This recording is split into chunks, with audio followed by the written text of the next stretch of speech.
امام کے کہنے سے دریا سے خیمے دور اٹھا لی جاتے ہیں،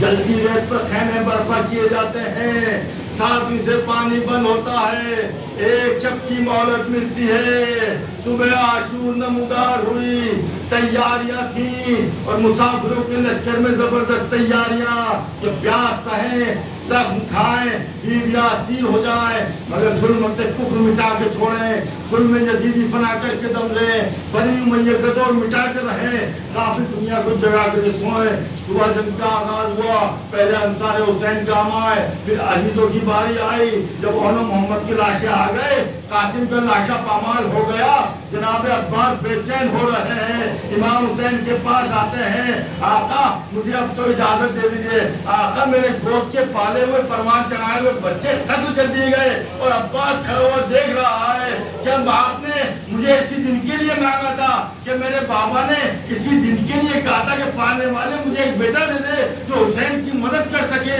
حسین کا مددگار ہو۔ یہ سننا تھا کہ امام نے کہا بھیا عباس تم میرے لشکر کے علمدار ہو، یہ سننا تھا کہ جناب عباس نے عرض کیا مولا وہ لشکر کہاں ہے، اس کا میں علمدار ہوں، مولا اجازت دے دیجئے۔ آپ نے کہا جا کے خیمے میں ارے زینب سے اجازت لے آؤ، عزیزوں بڑی سخت منزل ہے، امام حسین نے یہ کہہ تو دیا لیکن جناب عباس کے دل سے پوچھو۔ جناب عباس آگے بڑھے، جناب زینب کے خیمے کے اندر سامنے کھڑے ہو گئے، گردن جھکا دی، جناب زینب نے کہا عباس کیا بات ہے، کہا شہزادی ارے علی کی بیٹی ہے، میری مشکل کو آسان کر دیجئے، مجھے آقا سے ملنے کی اجازت دلا دے۔ یہ سننا تھا، ارے جناب زینب نے عباس کو باہوں میں لیا،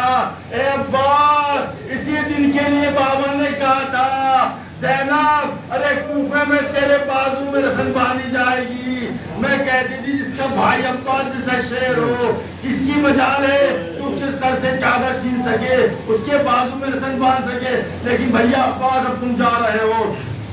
مجھے یقین ہو گیا میرے سر سے چادر ضرور چھینی جائے گی، بازو میں رسن ضرور باندھی جائے گی۔ جناب زینب نے آواز دی اے فضا اے ام کلثوم بیویوں میرے پاس آؤ۔ یہ سننا تھا کہ تمام بیویاں ایک ایک کر کے اپنی چادروں کو سنبھالے ہوئے جناب زینب کے قریب آئیں۔ کیا انداز تھا، جناب زینب جناب عباس سامنے کھڑے تھے، تمام بیویاں حلقے میں لیے ہوئی تھیں۔ جناب زینب نے کہا بیویوں جب ہم مدینے سے چلے تھے تو میں نے وعدہ لیا تھا کہ میں تمہارے پردے کی ضامن ہوں، میں وعدہ واپس لیتی ہوں، ارے اس لیے جس کے لیے کہا تھا وہ مرنے کے لیے آیا ہے، عباس سے رخصت ہو لو، اب زندہ واپس نہیں آئے گا۔ اہل حرم میں ایک قرآن پپا تھا، عزیزو آپ تصور کریے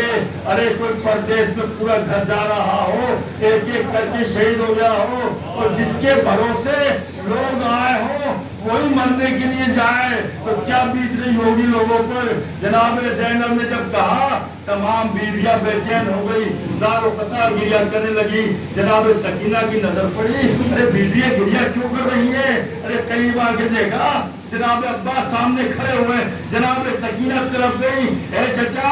آپ کی سکینہ پیاس سے جا بلب ہے، آپ کو خیال نہیں آ رہا، میں پیاس سے جا بلوں اب تو کاٹے پڑ رہے ہیں۔ کہا سکینہ اپنی مچھ لے کر کے آؤ، میں ابھی تمہارے لیے پانی لے کر کے آتا ہوں۔ جناب سکینہ مچھ لے کر کے آئی، عزیزو جی کھول کر جناب فاطمہ زہرا کو ان کے بیٹے کا پرسہ دے لو، ام البنین کو ان کے بیٹے کا پرسہ دے لو، امام حسین کو ان کے بھائی کا پرسہ دے لو۔ ہاں عزیزان گرامی جناب عباس نے مشق سکینہ کو لیا، علم کے باندھا اور اس کے بعد کہا بچوں دعا کرنا کہ تمہارا چچا مقصد میں کامیاب ہو۔ ارے سکینہ نے بچوں سے کہا بچوں آسمان کی طرف ہاتھ بلند کرو، بچوں نے دعا کے لیے ہاتھ بلند کیے، سکینہ نے آمین کہا۔ جناب عباس بچوں کی دعا علم کے پھلے کے سائے میں خیمے سے باہر آئے۔